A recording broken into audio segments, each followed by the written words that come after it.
राधे राधे मित्रों। कार्तिक महात्म्य का 18वां अध्याय। लिखता हूँ मैं पुराण की सीधी सच्ची बात।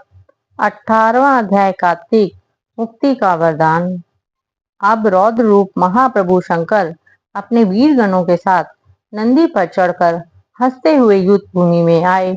उनको आया देख उनके पराजित गण फिर लौट आए और सिंहनाद करते हुए आयुधों से दैत्यों पर प्रहार करने लगे।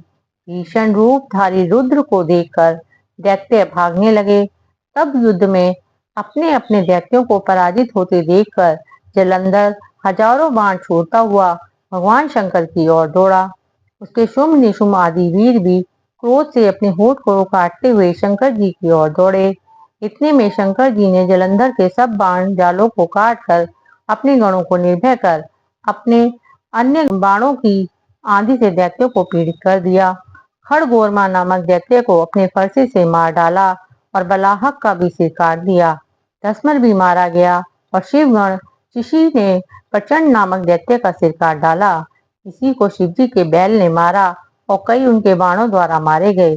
यह देखकर जलंधर अपने शुंभ निशुंभ आदि दैत्यों को भी धिक्कारने लगा और भयभीतों को धैर्य देने लगा, पर किसी प्रकार भी वे त्रस्त दैत्य दोबारा युद्ध भूमि में जाने को तैयार न हुए। दैत्य सेना ने पलायन शुरू कर दिया। तब महाक्रोध जलंधर शिवजी को अपनी ओर ललकारने लगा। साथ ही उसने 70 बाण मारकर शिवजी को दग्ध कर दिया तथा और भी बहुत से बाणों का प्रहार किया। शिवजी उसके बाणों को काटते रहे, यहाँ तक कि उन्होंने जलंधर की ध्वजा, छेद और धनुष को भी काट दिया। फिर 7 बाण मारकर उसके शरीर में आघात पहुंचाया। धनुष के कट जाने से जलंधर ने प्रचंड बाण मारकर उनकी गदा के टुकड़े कर दिए। तब उसने समझा कि शिव मुझसे बलवान है, अतः उसने गंधर्वी माया उत्पन्न कर दी।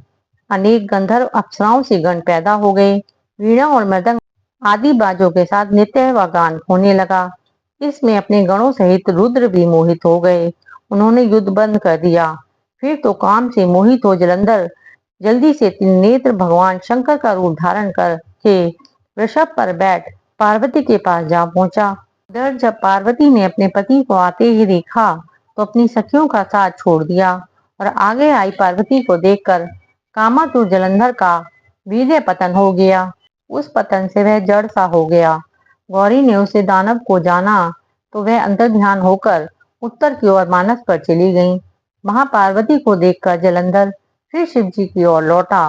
उधर पार्वती जी ने भगवान विष्णु को बुलाकर दैत्य का वह कृत्य कहा और यह प्रश्न किया कि क्या आप इससे अवगत हैं। भगवान विष्णु ने हाथ जोड़कर उत्तर दिया कि आपकी कृपा से मुझे सब कुछ ज्ञात है। हे माँ, जो आज्ञा हो मैं पालन करूं।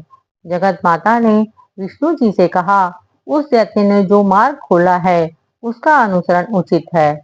मैं तुम्हें आज्ञा देती हूँ कि तुम जाकर उसकी स्त्री का पतिव्रत धर्म भ्रष्ट करो। वह दैत्य तभी मरेगा। पार्वती जी की आज्ञा पाते ही भगवान विष्णु माँ की आज्ञा शिरोधार्य कर छल करने के लिए जलंधर के नगर की ओर चले गए। 18वां अध्याय समाप्त।